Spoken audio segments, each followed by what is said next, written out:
আল্লাহ রাসূল একটি দল জান্নাতি, ওই দলটা আমি জানতে চাই। আজকের মাহফিল আপনারা যারা আছেন, জান্নাতি দল চেনা আমাদেরও দরকার আছে না নাই? আমরাও তো জান্নাতি দলে যেতে চাই নাকি? ইয়েস। তাহলে ওই প্রশ্নটা শুধু ওই সাহাবীর নাই, প্রশ্নটা আমাদের। রাসূলুল্লাহ আজকে বেঁচে থাকলে এই প্রশ্ন আমরাও করতাম, ঠিক কি না? যে হুজুর ৭৩ দলের মাঝে ৭২ দল জাহান্নামী হবে, এটা তো বড় দুশ্চিন্তার কথা। জান্নাতি দল মাত্র কয়টা?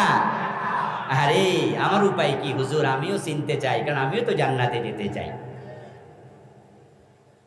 আল্লাহ হাবিব বললেন, মা আনা আলাইহি ওয়াসহাবি, ও আমার সাহাবী শোনো, জান্নাতি দল মাত্র একটা, যে মত পথের উপর আমি নবী মুহাম্মদ এবং আমার সাহাবারা প্রতিষ্ঠিত আছি।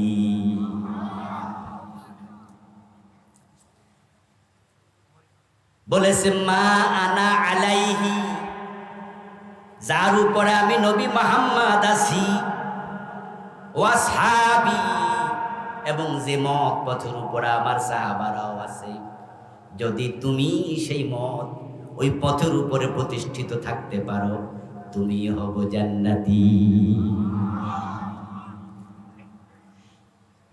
জান্নাতি দল তাহলে চিনলেন, যেই মত যেই পথের উপর রাসূল এবং সাহাবারা প্রতিষ্ঠিত। এবার আপনাদের কাছে আমি মেসেজ দিচ্ছি, আমার রাসূল কিসের উপর প্রতিষ্ঠিত শুনুন। কোরআন মাজিদে আল্লাহ তাআলা বলতেছেন, কুল ইন আত্তাবিউ ইল্লা মা ইউহা ইলাইয়া ইন্নী আখাফু ইন আসাইতু রাব্বি আযাব ইয়াউমিন আযীম। হে নবী, আপনি মানুষকে জানায়া দেন, যে ওহী আমার কাছে আসে, ওই ওহীর উপরে আমি নবী প্রতিষ্ঠিত, ওই ওহী মানতে আমি নবীও বাধ্য। আমি নবীর দল জান্নাতি দল, আমার দল ওহীর উপরে প্রতিষ্ঠিত। ওহী হলো কোরআন এবং সুন্নাহর নাম।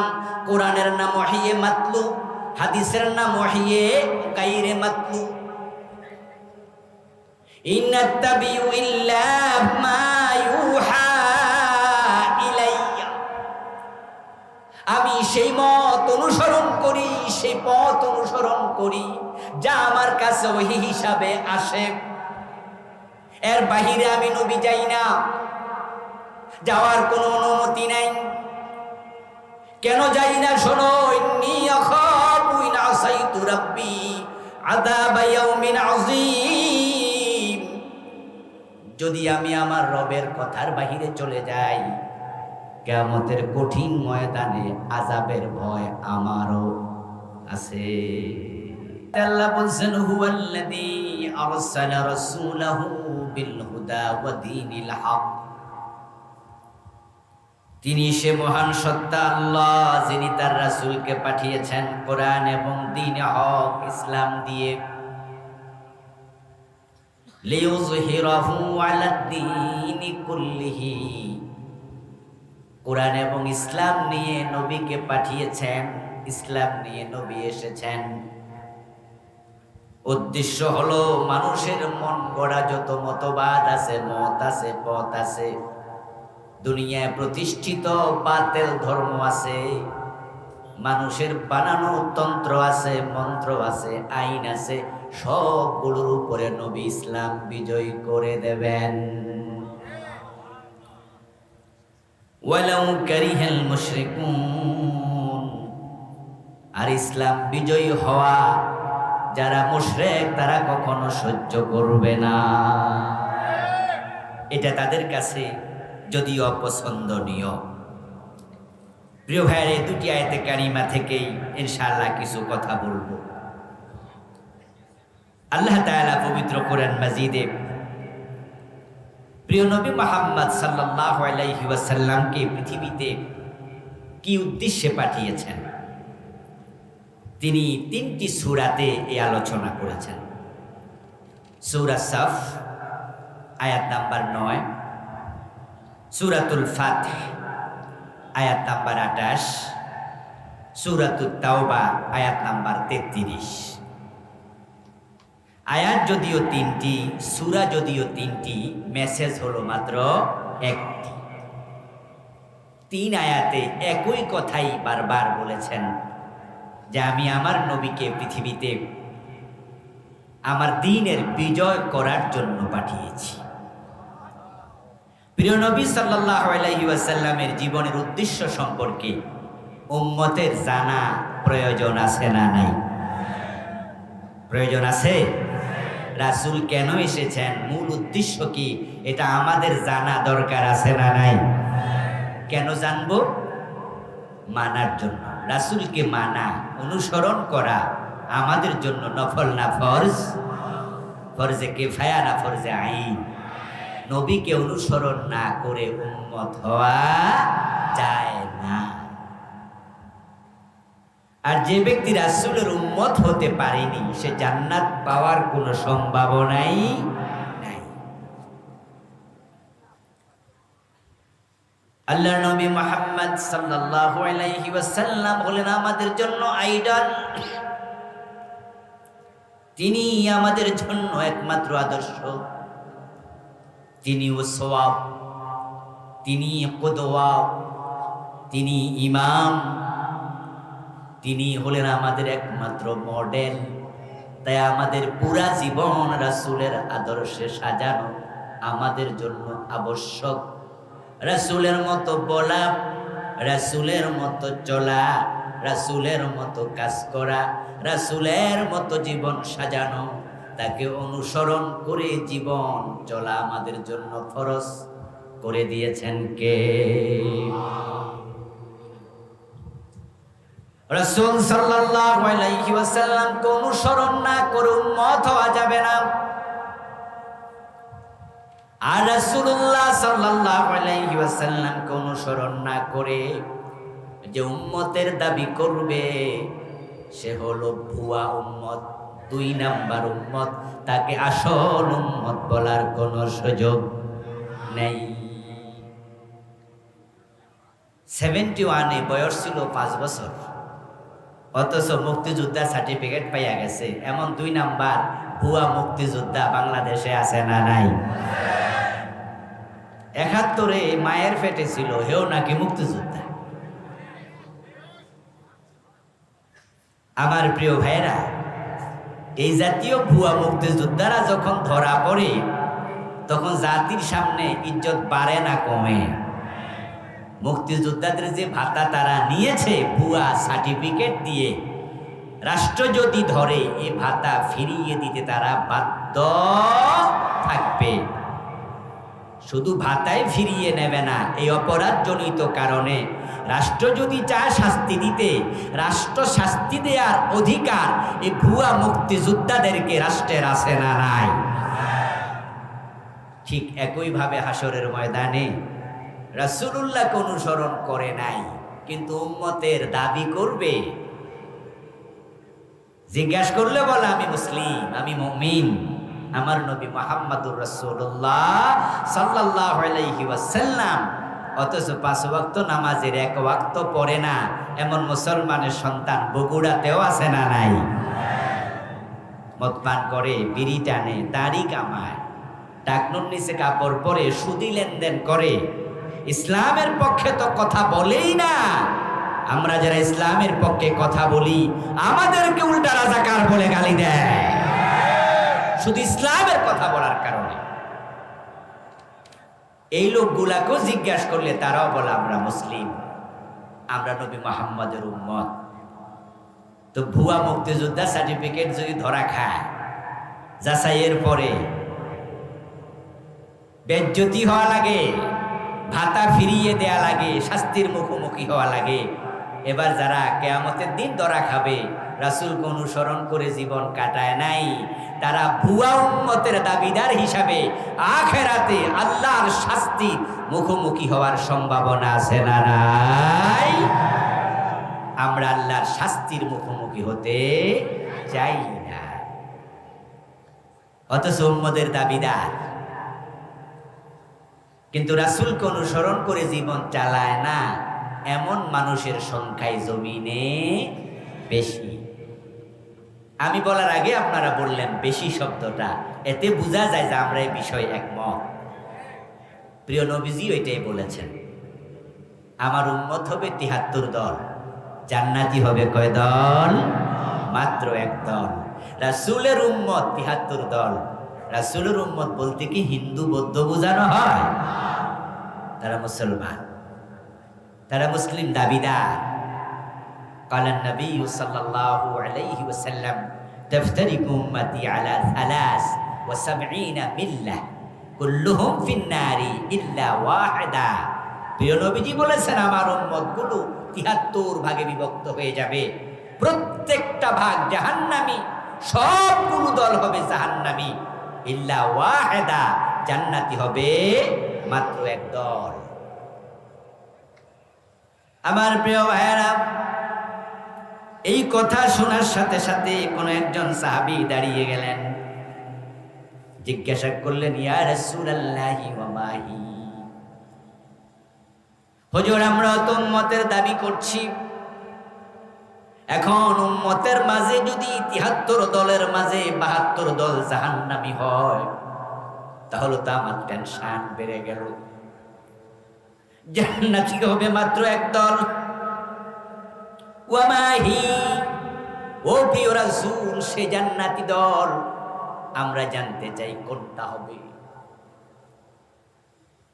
জান্নাতি দল একটা, জাহান্নামী দল ৭২টা, উম্মতের দল হলো মোট ৭৩।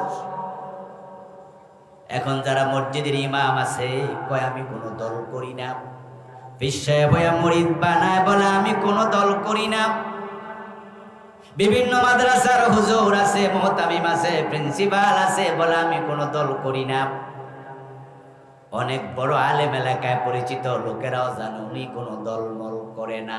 রাসূল বলে আমার উম্মত ৭৩ দল, আরে হুজুরের কোনো দলই নাই, এতে বোঝা যায় হুজুরের নাম উম্মতের ভিতরেই নাই।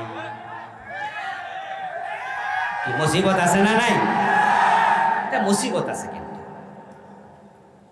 তিনি হুজুর হিসাবে বড়, কিন্তু রাসূলের উম্মতের ভিতরে তার নাম। যারা জাহান্নামী ৭২ কাতার, তারাও কিন্তু উম্মতের ভিতর থেকে জাহান্নামী। আর হুজুর যেহেতু ৭৩ দলে নাই, তাহলে উনি রাসূলের উম্মতের তালিকাতেই নাই। ওই হুজুর মরলে বিপদ আছে কিনা? আচ্ছা, এজন্য আপনারা এখন থেকে আর এই কথা কইেন না যে আমি কোনো দল করি না। আর যে হুজুররা, যে আলেমরা এই কথা বলে, বলার পিছনে উদ্দেশ্য আছে, কারণ তারা জানে যদি আমি বলি দল করি না, তাহলে সকল দলের লোকদের হাদিয়া পাওয়া যায়।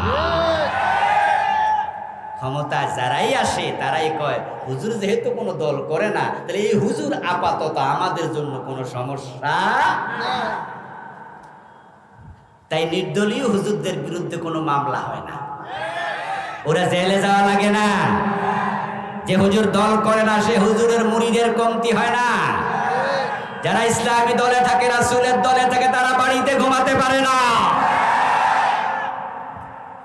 আর যে হুজুরকে আমার কোনো দল নাই, ওই হুজুর খাইতে খাইতে পেট এত বড় হয়, সে আঙ্গুল দিয়ে পেট চুলকাইতে পারে না, ঘাড় এত মোটা হয়ে যায়, সকল দলের লোকেরা ফুলের মালা নিয়ে গিয়ে যায়, উনি সুবিধাবাদী হয়। আরে সুবিধাবাদীরা রাসূলের দলে থাকতে পারে না, ওরা কফাল ফোড়া, কফাল ফোড়া। আরেকটা সমস্যা আছে, সমস্যা হচ্ছে এই যে হুজুর বলল আমি কোনো দল করি না, বা আপনারাও জানেন যে হুজুর কোনো দল করে না, যখন মানুষ মারা যায় তখন কবরে রাখার সময় একটা দোয়া আছে, বিসমিল্লাহ মিল্লাতি রাসূলিল্লাহ। এই দোয়াটা কি বগুড়ায় আসেনি? আচ্ছা, আছে। তাহলে তাম পৃথিবীতে আছে, রাসূলের হাদিস থেকে তো। আচ্ছা, এই দোয়ার বাংলা অর্থ কি? আপনি যাকে কবরে দিচ্ছেন তাকে বলছেন বিসমিল্লাহি, আল্লাহর নামে, ওয়া আলা মিল্লাতি রাসূলিল্লাহ, এবং রাসূলের দলে। তাহলে কবরে দেওয়ার সময় আপনি বলতেছেন আল্লাহর নামে আপনাকে, তোমাকে রাসূলের দলে তুলে দিলাম। তো যেই হুজুর আজীবন কইছে কোনো দল করি না, এর জন্য নতুন দোয়া বানাইতে হইব না? এই দোয়া কি ওনার জন্য চলে? উনি তো বুক ফুলাইয়া দুনিয়া থাকতে বলতে পারেননি আমি রাসূলের দল করি। আর আমরা যারা রাসূলের দল করি আমরা এমন ভাবে বলি, মাহফিলে বলি, মসজিদের মিম্বারে বলি, মাদ্রাসায় বলি, ক্লাসে বলি, সব জায়গায় বলি, এই সত্য কথা বলাতে জেলে যেতে হলে জেলে যেতে রাজি হয়ে যায়, ফাঁসিতে ঝুলতেও রাজি হয়ে যায়।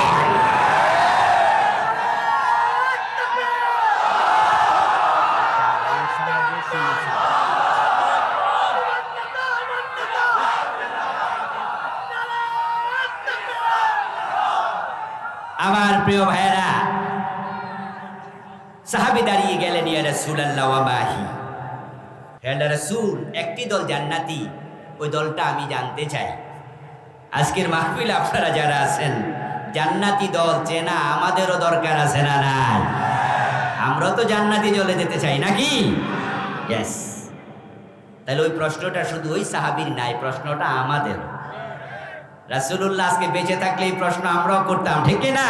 যে হুজুর ৭৩ দলের মাঝে ৭২ দল জাহান্নামী হবে, এটা তো বড় দুশ্চিন্তার কথা। জান্নাতি দল মাত্র কয়টা? আরে আমার উপায় কি হুজুর? আমিও চিনতে চাই, কারণ আমিও তো জান্নাতে যেতে চাই। আল্লাহর হাবিব বললেন, মা আনা আলাইহি ওয়াসহাবি, ও আমার সাহাবী শোনো, জান্নাতি দল মাত্র একটা, যে মত পথের উপর আমি নবী মুহাম্মদ এবং আমার সাহাবারা প্রতিষ্ঠিত আছি।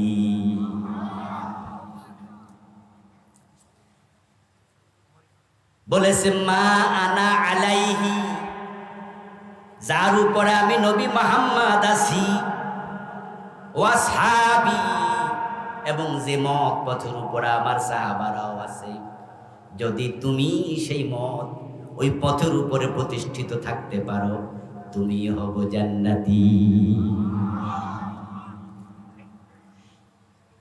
জান্নাতি দল তাহলে চিনলেন, যেই মত যে পথের উপর রাসূল এবং সাহাবারা প্রতিষ্ঠিত। এবার আপনাদের কাছে আমি মেসেজ দিচ্ছি, আমার রাসূল কিসের উপর প্রতিষ্ঠিত শুনুন। কোরআন মাজিদে আল্লাহ তাআলা বলতেছেন, কুল ইন আত্তাবিউ ইল্লা মা ইউহা ইলাইয়া ইন্নী আখাফু ইন আসাইতু রাব্বি আযাব ইয়াউমিন আযীম।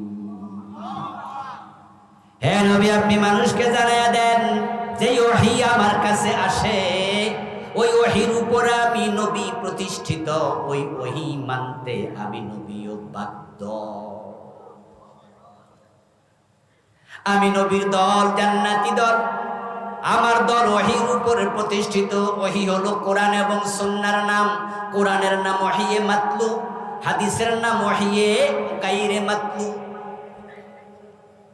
ইন্নাত্তাবিউ ইল্লা মা ইউহা ইলাইয়া, আমি সেই মত অনুসরণ করি, সেই পথ অনুসরণ করি যা আমার কাছে ওহী হিসাবে আসে। এর বাহিরে আমি নবী যাই না, যাওয়ার কোনো অনুমতি নাই। কেন যাই না শোনো, ইন্নী আখাফু ইন আসাইতু রাব্বি আযাব ইয়াউমিন আযীম। যদি আমি আমার রবের কথার বাহিরে চলে যাই, কিয়ামতের কঠিন ময়দানে আযাবের ভয় আমারও আছে।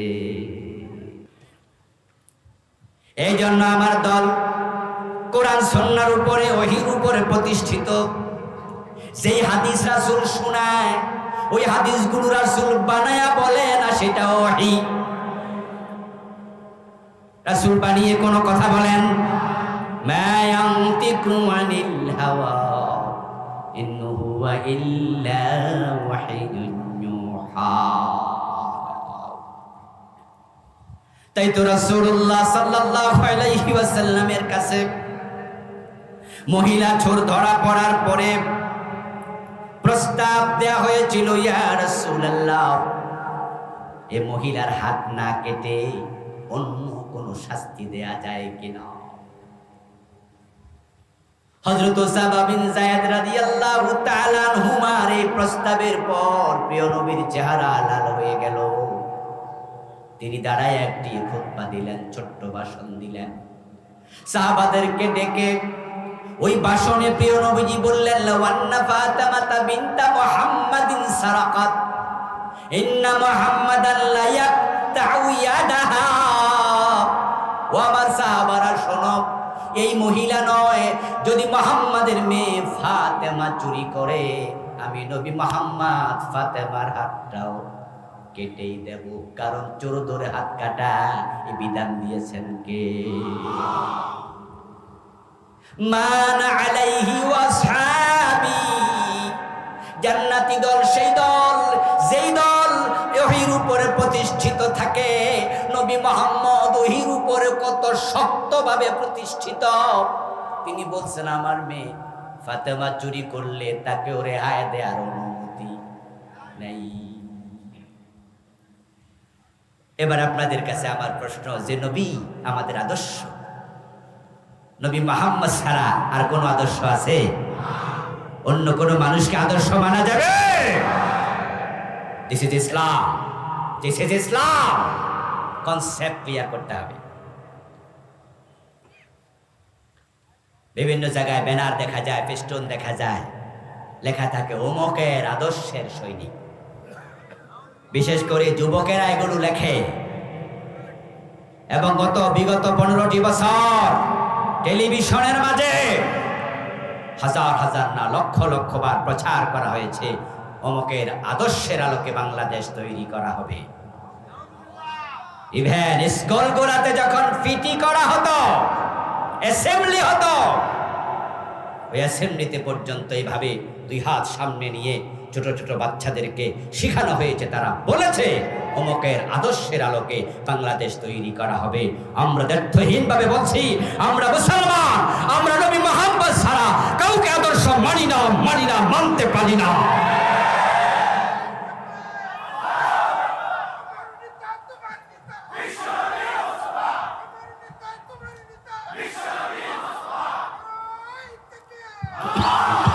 প্রিয় ভাইয়েরা, ইমানের স্বাদ পায় নাই, না পাওয়ার কারণেই তো রাসূলকে বাদ দিয়া অন্যকে আদর্শ বানা, ঠিক না? ইমানের স্বাদ তারা পায়নি, তারা হতভাগা। এই জন্যই তো আল্লাহরে বাদ দিয়া অন্যের কাছে মাথা নত করে, অন্যকে রব বানা।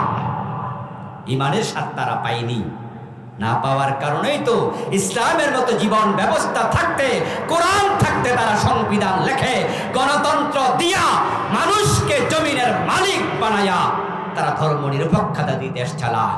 ইসলাম থাকতে কোন রকমের আর নতুন কোন আদর্শ মতবাদের প্রয়োজন থাকে না, কোরআন থাকতে কোনো সংবিধান লাগে না।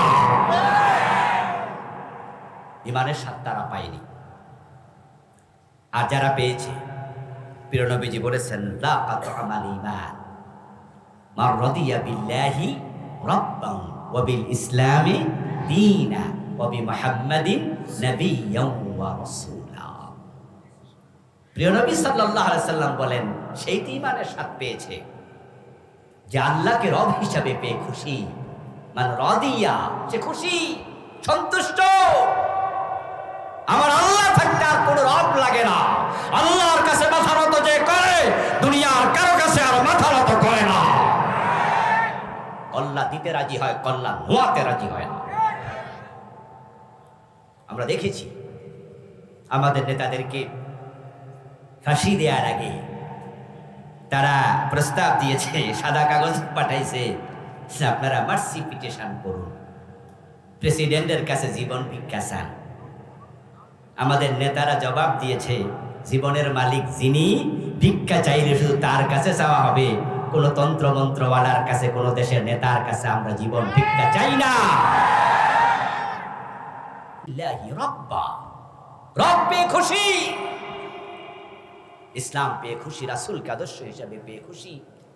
যার কারণেই তো আল্লাহর জান্নাত পাওয়ার পথে এতটাই তারা অটল অবিচল ছিলেন যে ফাঁসির রশি দেখে সামান্য ভয় পায় নাই, হাসতে হাসতে ফাঁসির মঞ্চে গিয়েছে। আল্লামা শহীদ আমাদের প্রিয়জন মতিউর রহমান নিজামী রাহিমাহুল্লাহ সন্তানের সাথে শাহাদাতের মঞ্চে যাওয়ার আগে কোন পোশাক পরে যাবে মনে হয় শ্বশুর বাড়ি রওনা দিয়েছে, সে আলোকপাত করেছে।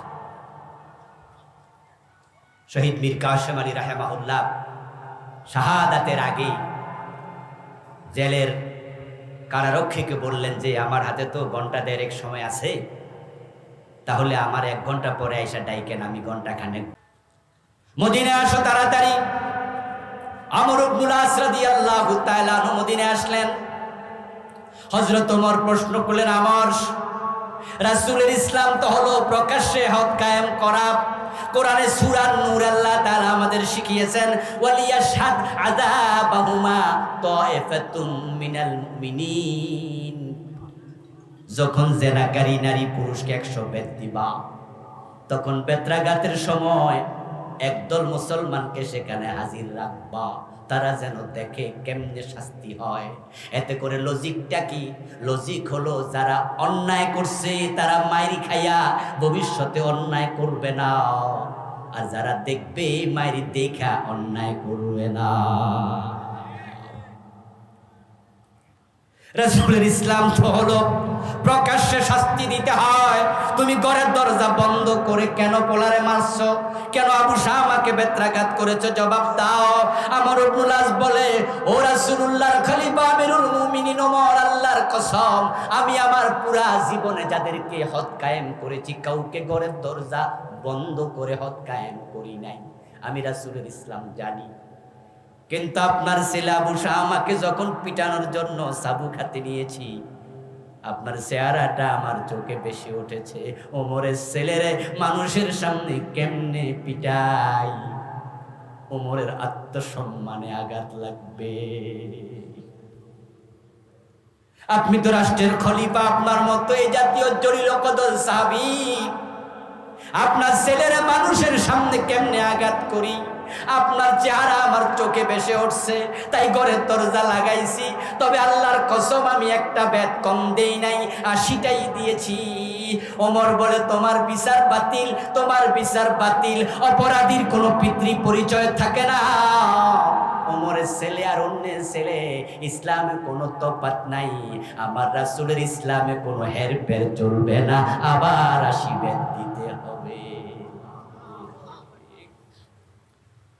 মানা আলাইহি ওয়াসহাবি। আরে জান্নাতে যাওয়ার স্বপ্ন তো আমরা সবাই দেখি, জান্নাত বুঝি এত সোজা, এত সস্তা? রাসূল বলে, আমি আমার মেয়ে ফাতেমা চুরি করলে হাত কাটবো। এবার আপনাদের কাছে আমি একটু জানবো, ফাতেমার মতো ভালো মানুষ, কিন্তু আমিও প্রশ্ন করি, ফাতেমা যদি চুরি করতেন রাসূল কি হাত কাটতেন না? কাটতেন? কাটতেন নাকি রাসূল শুধু ফাও ফাও বলছে? সত্যি কাটতেন। কেন কাটতেন? হাত কাটার আইন কার? কার আইন? 53 বছরের বাংলাদেশে চুরি আছে না নাই? হাত কাটছেন কয়দিন? তো রাসূলের ইসলাম কই? রাসূল যদি আমাদের আদর্শ হতো, 53 বছর এই ধর্মনিরপেক্ষ সংবিধান দিয়ে বাংলাদেশ সরার কথা ছিল না। আল্লাহর কোরআনের আইন কবেই তো কায়েম হয়ে যাওয়ার কথা। রাসূলকে আমরা আদর্শ কয়জনে মেনেছি? আবু বকর সিদ্দিক বলেন, আমি ওটে রশির জন্য জিহাদ করব। আর বাংলাদেশে যাকাত ব্যবস্থা চালু আছে তো? রাষ্ট্রীয়ভাবে চালু আছে। আবু বকর সিদ্দিক রশির জন্য জিহাদ করবে, আর আমাদের 53 বছরে যাকাত নামক অর্থ ব্যবস্থা নাই, আর আমরা হুজুররাও নাকে তেল দিয়ে ঘুমাচ্ছি। এটা নাকি 92% মুসলমানের দেশ, এটা নাকি ওলিয়া উলিয়ার দেশ, এটা নাকি টুপিওয়ালা দাড়িওয়ালার দেশ, এটা নাকি মসজিদের দেশ, এটা নাকি তাবলীগের দেশ, এটা নাকি পীরের দেশ। সব ঠিক আছে, কিন্তু ইসলামের দেশ হতে পারে নাই। এতে প্রমাণিত হয় আমরা 72 দলে ঢুকে গিয়েছি কিনা হিসাব করা দরকার।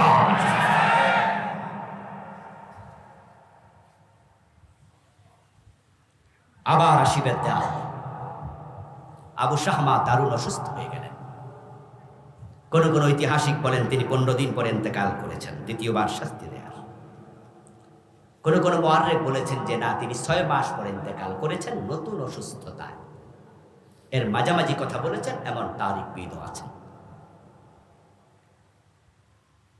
কোন কোন মুআররিখ বলেন হযরত ওমর উনার ছেলে অসুস্থ অবস্থায় দেখতে গেলেন। আবু শাহমার কপালে চুমু খেয়ে বললেন, কাইফা আনতা ইয়া বুনাইয়া, হে কলিজার টুকরা, কেমন আছো? বাবার প্রশ্নের জবাবে আবু শাহমা জবাব দিলেন, ইয়া আবাতি তাকতুলুনি। ছেলে জবাব দিচ্ছে, বাবাও প্রশ্ন করছে, ইয়া বুনাইয়া, ইয়া এবনি বলে নাই, হে আমার কলিজার টুকরা ছেলে, কেমন আছো? সন্তান যে বাবা মার কাছে কত প্রিয়, এটা বাবা মা না হলে বোঝা যায় না।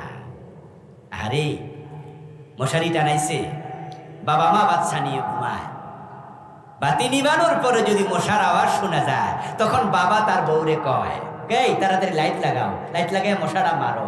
টেনশন কি, নিজেরে কামড়াবে এটা না বাচ্চারে কামড়াবে? টেনশন করছে বাচ্চারে নি কামড়াবে।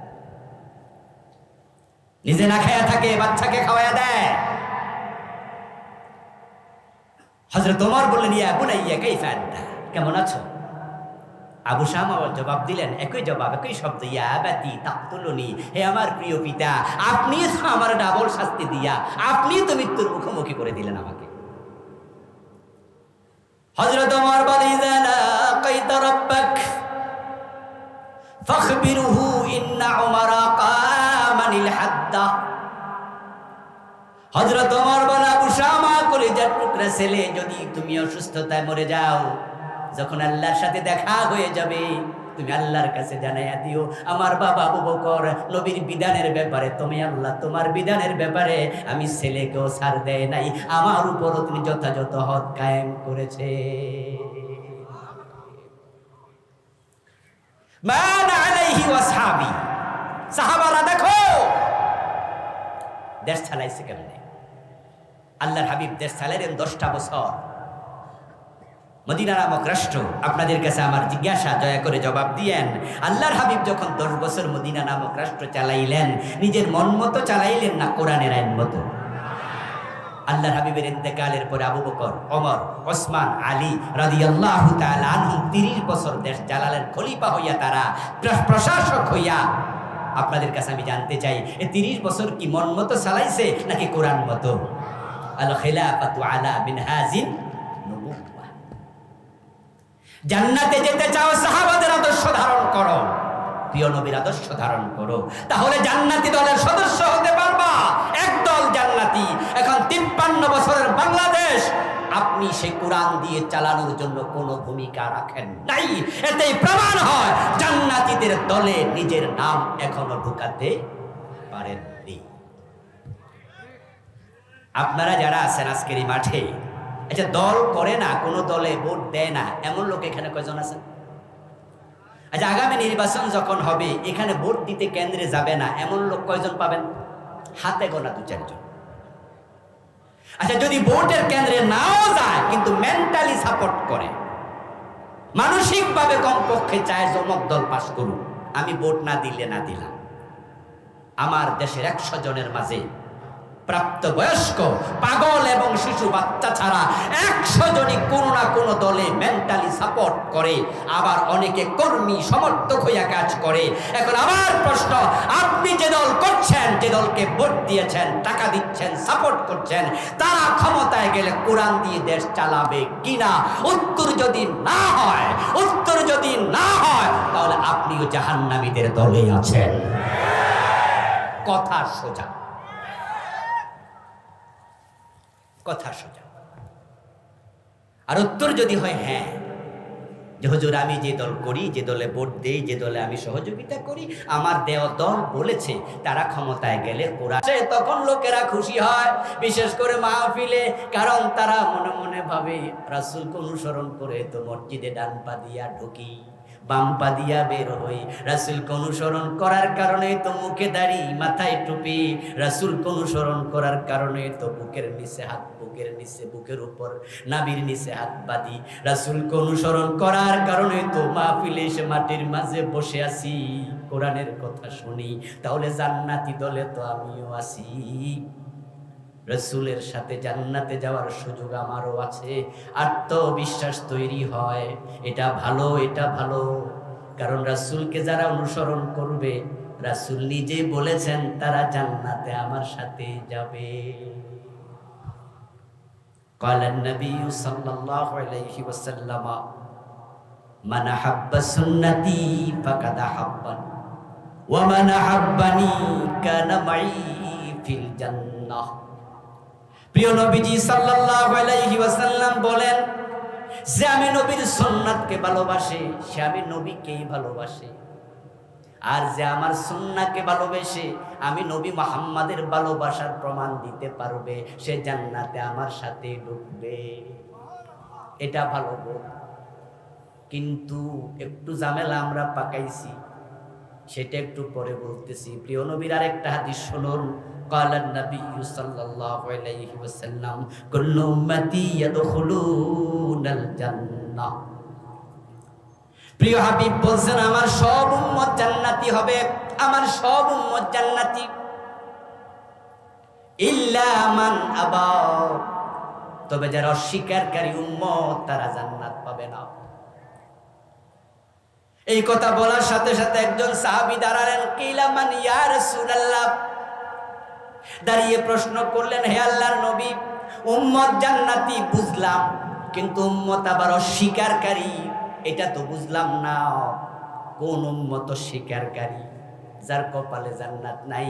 আমার রাসূল জবাব দেন, মান আতানি দাখালাল জান্নাহ ওয়া মান আসানি ফাকাদ আবা, যে আমি নবী মুহাম্মদকে অনুসরণ করে সেই জান্নাতে ঢুকতে পারবে, যে আমি নবী মুহাম্মদকে অনুসরণ করে না তার কপালে জান্নাত নাই।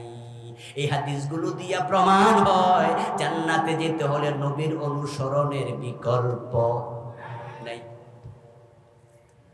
এখন অনুসরণ আপনারা করছেন না তা নয়, কিন্তু ঝামেলা এক জায়গায়, আমরা নবী মানি ততক্ষণ সুবিধা আছে যতক্ষণ, অসুবিধা যেখানে নবী মানে না সেখানে। তাই মসজিদে নবীরে মানে, কিন্তু আদালতে মামলার রায় দিতে গিয়া আমার দেশে জজ ম্যাজিস্ট্রেট নবীর আলোকে রায় দেয় না। আমরা মসজিদে ডান পা দিয়ে ঢুকি, বাম পা দিয়ে বের হই, নবী মেনে নামাজ শুরু করি আল্লাহু আকবার দিয়ে, রাসূলকে অনুসরণ করে সালাম ফিরায়া নামাজ শেষ করি। কিন্তু সেই আমরা মসজিদে গেলে যেমন কোরআন সুন্নাহ মানি, এমপি হইয়া সংসদে ঢুকলে সে কোরআন সুন্নাহর আলোকে দেশ চালাই না। আদালতে হাকিম হয়ে বসলে মসজিদে যেভাবে মেনেছি নবী রাসূল এবং আল্লাহর বিধান, আদালতের চেয়ারে গেলে আর মনে থাকে না। তাহলে আমরা পুরা জীবনে সুন্নাহ মানলাম না অর্ধেক? আর কান খুলে শোনো, সুবিধাবাদ জিন্দাবাদে মুমিন হওয়া যায় না। আপনাদের বগুড়া জজকোটের জজ সাহেব নামাজ পড়তে গেল, জোহরের নামাজ পড়লো, ইমাম সাহেব দুরাকাত পড়ার পরে উনি আত্তাহিয়াতু পড়তে বসবেন, এটা ভুলে গেছেন। ভুলে উনি আল্লাহু আকবার বলে দাঁড়াতে শুরু করছেন। আত্তাহিয়াতু পড়ার জন্য প্রথম বৈঠকে বসাইটা ওয়াজিব। এই মাসআলা ভালো করে জজ সাহেব জানে, মুসল্লিরাও জানে, সবাই দিছে লোকমা, জজ সাহেব লোকমা দিছে। ইমাম সাহেব লোকমা পাইয়া সংশোধন হলেন, না দাঁড়াইয়া বসে গেলেন, আত্তাহিয়াতু পড়ে আরো দুরাকাত শেষ করে যথারীতি সালাম দিয়া সাউসেজদা মাজদা দিয়া তিনি নামাজ শেষ করলেন। এবার জজ সাহেব যে আদালতের চেয়ারে বসে এখন মামলার রায় দেবে। চোর ধরা পড়ছে, সাক্ষী মুক্ষী সব শেষ, আজকে রায় ঘোষণা হলো। রায় ঘোষণার সময় জজ সাহেব চোর ধরে হাত কাটার রায় দেয় নাকি চোর ধরে জেলে দেয়? কোন রায়টা দেয়? চোর ধরে হাত কাটার রায় দেয়া ওয়াজিব না ফরজ? ইমাম সাহেব যে ভুল করছিল ওটা কি ফরজ না ওয়াজিব? উনি যে লোকমা দিল ওয়াজিবে, নিজের ফরজের খবর। এটা হলো বাংলাদেশের ইসলাম। কোরবানির গরু বাজারে কিনতে যাইয়া আসরের নামাজ পড়ে না এমন কোরবান দাতা আছে না নাই? হ্যাঁ, কোরবানির গরু কিনতে কিনতে বেহুশ। ফরজের খবর, কোরবান করা ওয়াজিব, আর আসর মাগরিবের নামাজ পড়া গুরুত্ব কোনটার বেশি ছিল? কিন্তু বাংলাদেশি ইসলাম হলো আমরা যেভাবে চাই সেভাবে মানি। এই জন্য দেখা যায় মসজিদ ইসলাম আছে, মাদ্রাসা ইসলাম আছে, মাহফিল ইসলাম আছে, টুপিতে দাঁড়িয়ে ইসলাম আছে, কিন্তু সংসদে ইসলাম নাই, গণভবনে নাই, বঙ্গভবনে নাই, মন্ত্রণালয়ে নাই, আদালতে ইসলাম নাই, হাইকোর্টে নাই, সুপ্রিম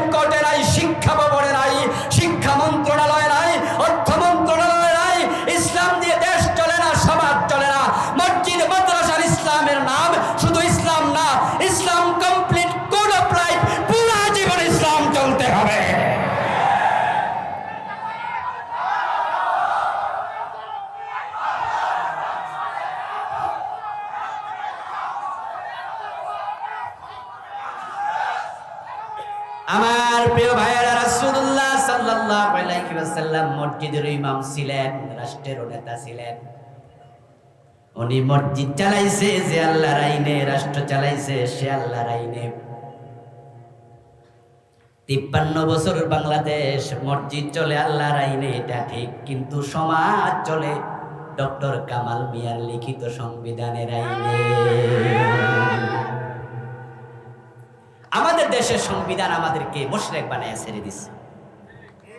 যেটা আমাদের প্রধান বক্তা বলেছেন, চমৎকার কথা তিনি বলেছেন।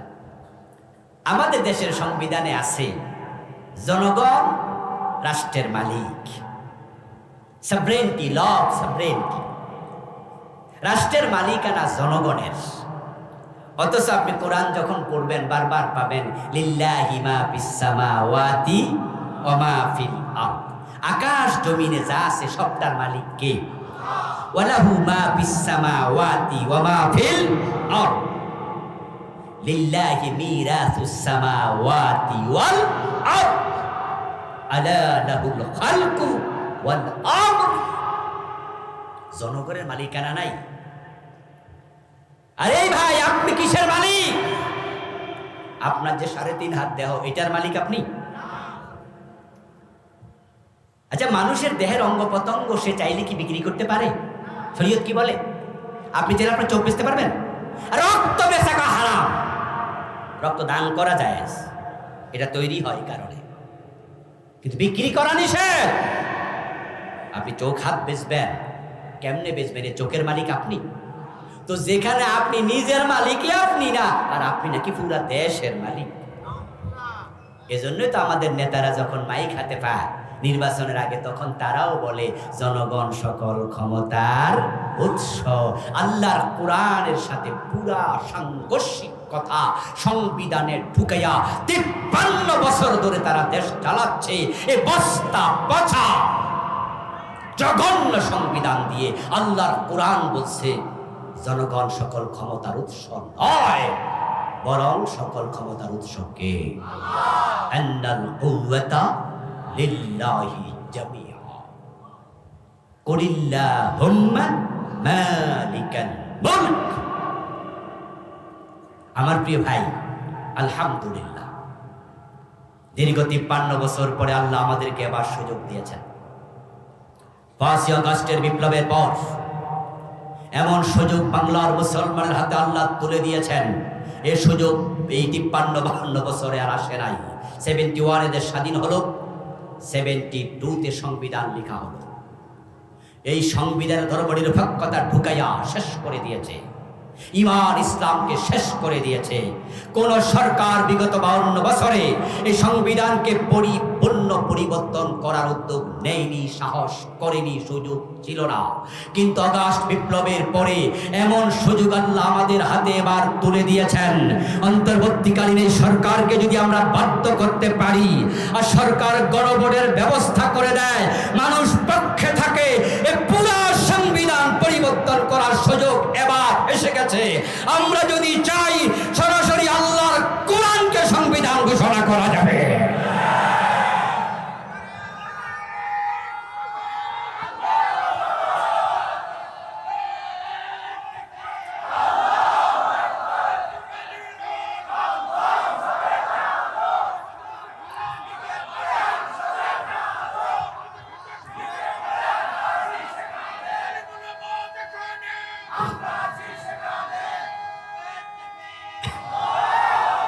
আমার প্রিয় ভাইয়ের, আল্লাহর কোরআন সংবিধান হোক, এটা আপনারা চান কিনা?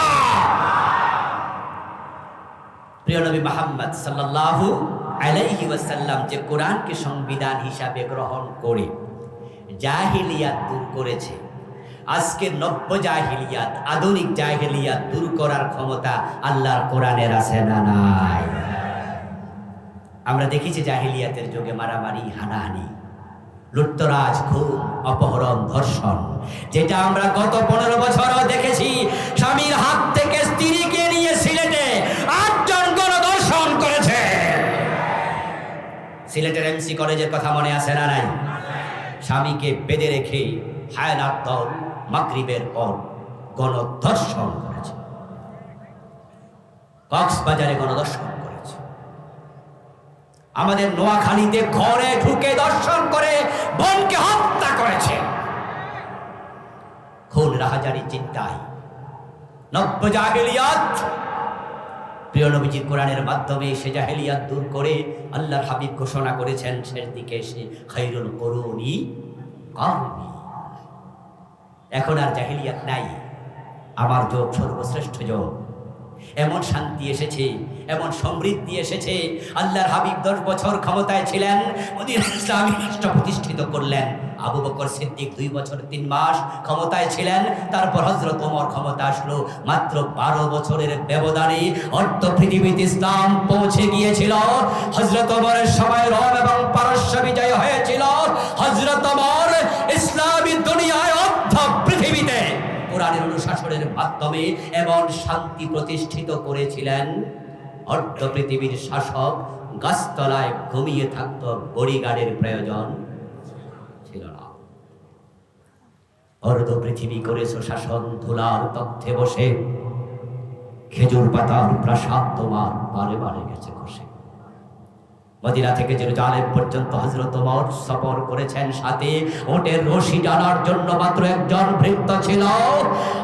1000 কিলোমিটারের বেশি রাস্তা হযরত ওমর একা পার হয়েছেন, বডিগার্ড লাগে নাই। শান্তি কাকে বলে দেখো, আল্লাহর কোরআন যদি বাংলাদেশে কায়েম হয়ে যায়, সে শান্তির পলকু ধারা বাংলার পরতে পরতে সমাজের প্রতিটি সেক্টরে আবার কায়েম হবে, অশান্তি চিরতরে নির্মূল হবে ইনশাআল্লাহ। সে সুযোগ আল্লাহ আমাদের করে দিয়েছেন। এই জন্য আল্লাহর দেওয়ার সুযোগ এবার কাজে লাগাতে হবে। রাজি আছেন না নাই? রাজি আছেন না নাই? চুরি থাকবে না। আরে চোরে তো থাকবে না, চুরি থাকবে কেন? ইসলাম যখন আসবে, যাকাত ভিত্তিক অর্থ ব্যবস্থা কায়েম হয়ে যাবে। যখন যাকাত ভিত্তিক অর্থ ব্যবস্থা হযরত ওমর কায়েম করেছিলেন, আল্লাহর হাবিব আবু বকর কায়েম করেছিলেন। আমরা ইসলামের ইতিহাস পড়লে দেখি যাকাত বিভাগের কর্মচারী কাদের মাঝে যাকাতের টাকা নিয়ে ঘুরে যাকাত খাওয়ার লোক নাই। তো খাদমিন আবনিয়াহিম ফাতুরাদ্দু ইলা ফুকারাহিম। গরিবরা যাকাতের টাকার জন্য ধনীর বাড়িতে যাবে, একটি যাকাতের শাড়ির জন্য লাইনে দাঁড়িয়ে রোদে পূর্বে বৃষ্টিতে ভিজবে, অতি ধাক্কায় পদপিষ্ট হয়ে মারা যাবে। এটা হবে না, বরং গরিবদেরকে খুঁজে খুঁজে বাড়িতে গিয়ে যাকাতের টাকা পৌঁছে দেওয়া হবে ইনশাআল্লাহ। ইসলাম তাই করেছিল, ইসলাম তাই করেছিল। সমৃদ্ধি আসবে, শান্তি আসবে। প্রিয় নবীজি সাল্লাল্লাহু আলাইহি ওয়াসাল্লামের জীবনের লক্ষ্য দিনের বিজয়, এবং তিনি সেটা করেছিলেন। মক্কায় পাড়েননি 13টি বছর, কারণ মক্কায় তারা সিদ্ধান্ত নিয়েছিল প্রিয় নবীকে কোরআন নিয়ে তার মক্কার সংসদ দারুন নাদওয়ায় ঢুকতে দেবে না। বরং তারা সিদ্ধান্ত নিয়েছিল দারুন নাদওয়ার মিটিংয়ে লা তাসমাউ লিহাযাল কোরআন। তাদের সিদ্ধান্ত আল্লাহ জানিয়ে দিয়েছেন, তারা বলেছিল কোরআন শুনতে যেও না। সিদ্ধান্ত এখানে শেষ নয়, ওয়ালগাউ ফীহি লাআল্লাকুম তাগলিবুন।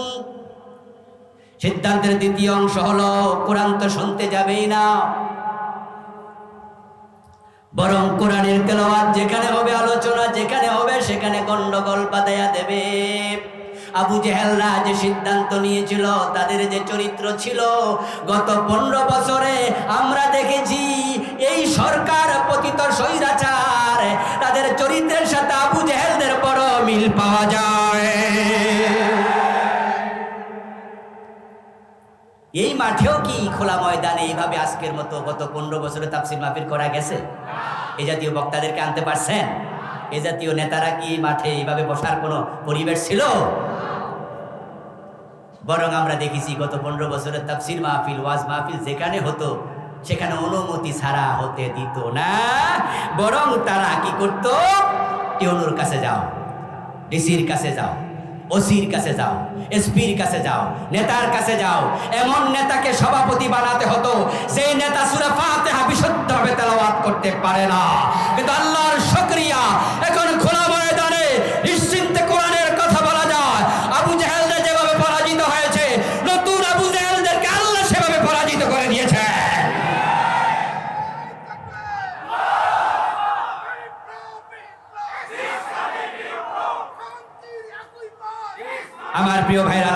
বিল্লাহ।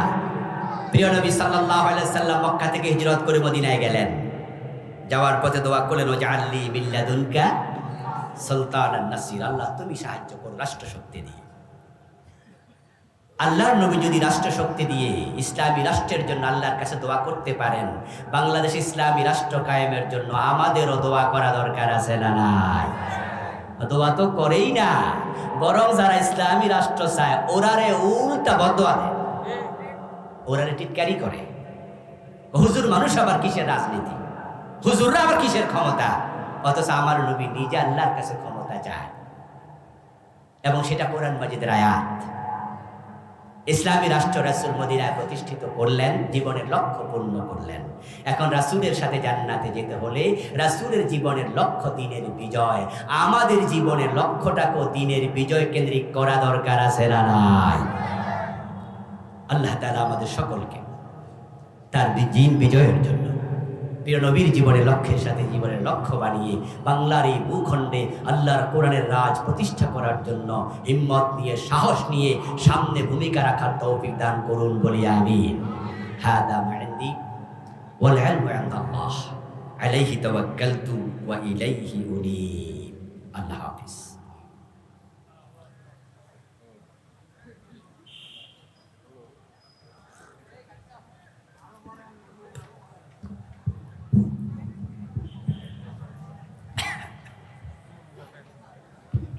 সম্মানিত উপস্থিতি, এখনই দোয়া হবে। আপনারা ইব্রাহিম ওয়া আলা আলি ইব্রাহিম ইন্নাকা হামিদুম মাজিদ।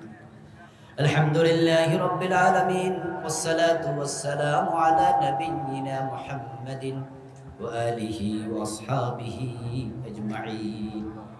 ربنا ظلمنا أنفسنا وإن لم تغفر لنا وترحمنا لنكونن من الخاسرين. ربنا آتنا في الدنيا حسنة وفي الآخرة حسنة وقنا عذاب النار. رب ارحمهما كما ربياني صغيرا. أي رب العالمين তিন দিন ব্যাপী তাফসীর মাহফিল তুমি কবুল করে নাও। এই সিরাতুন নবী মাহফিলে আমরা যারা এসেছি আমাদের জীবনের গুনাহগুলো মাফ করে দাও। আমাদের সালাম তোমার বন্ধুর কবর মোবারক মদিনা মুনাওয়ারায় পৌঁছায়া দাও। হে আল্লাহ, আমাদের কারো মা নাই, কারো বাবা নাই, দাদা দাদি, নানা নানি, আপনজন প্রিয়জন কবরে, মেহেরবানি করে সবার কবরকে জান্নাতের টুকরা বানায়া দাও। সবার জীবনের সবগুলা গুনাহ মাফ করে দাও। আল্লাহ, আজকের মাহফিলের সম্মানিত সভাপতি হুজুরের নেক হায়াত দারাজ করে দাও। আল্লাহ, প্রধান অতিথি, বিশেষ অতিথিবৃন্দ, আমরা যারা মাহফিলে আসলাম, শ্রোতা বক্তা, সবাইকে দ্বীনের জন্য কবুল করে নাও। হে আল্লাহ, 3 দিন ব্যাপী সিরাত মাহফিলকে আমাদের হেদায়েতের উসিলা বানায়া দাও। আল্লাহ, যে হক কথাগুলো বলা হলো, বলা হবে, আমল করার তৌফিক দাও। আগামী কালকের মাহফিলে আল্লাহ প্রিয় ভাই অধ্যাপক নুরুল আমিন হাফেজাহুল্লাহ আসবেন। পরের দিন আল্লামা তারেক মনোয়ার ভাই আসবেন, ফখরুদ্দিন ভাই আসবেন, আর অনেক বক্তারা আসবেন। আল্লাহ, আগামীকালকের মাহফিলে আমার প্রিয় ভাই কারি আব্দুল্লাহ আমিন হাজির হবেন। সকলকে উত্তমভাবে সুস্থতার সাথে আসার তৌফিক দিয়ে দাও। এই মাহফিলখানাকে এলাকাবাসীর জন্য নাজাতের ওসিলা বানায়া দাও। আল্লাহ, আমাদের সকলকে কোরআনের কর্মী হয়ে বাংলার জমিনে দ্বীনের রাজ কায়েম করার জন্য ভূমিকা রাখার তৌফিক দিয়ে দাও। এই মাহফিলের জন্য যারা টাকা দিলেন, পয়সা দিলেন, বুদ্ধি দিলেন, পরামর্শ দিলেন, সবার সব খেদমত কবুল করে নাও। হে আল্লাহ, আমাদের সকলের মনের নেক আশাগুলো পূর্ণ করে দাও। যার যে বিপদ আছে দূর করে দাও। আমরা যারা অসুস্থ আছি, দয়া করে সকলকে সুস্থতার নিয়ামত দিয়ে দাও। সাল্লি ওয়া সাল্লিম ওয়া বারিক আলা নবিয়িনা মুহাম্মাদ।